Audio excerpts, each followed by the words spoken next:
writing, we are going to create our own sentences on today. We've been learning how to write cities and states inside of our sentences. Cities and states are proper nouns, so whenever we write them, we have to make sure to capitalize them.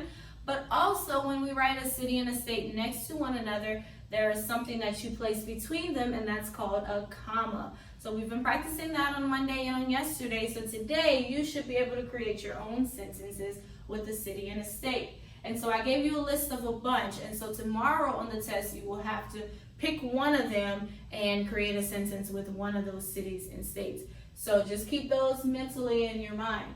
All right, so number one, I want the city Orlando and the state Florida. Orlando is inside of Florida.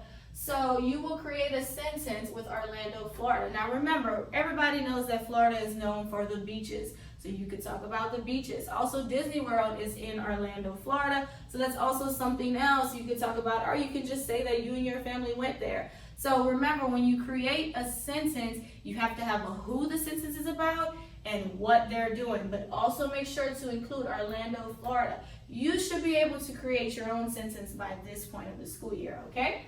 Number two, you will have a sentence with Dallas, Texas. Dallas, Texas, okay? So Dallas is a really large city. There's zoos you could visit in Dallas. There are aquariums that you could visit in Dallas. There's a football team, the Cowboys, that are from Dallas, Texas. So you can write anything, a sentence about any one of those things about Dallas, Texas.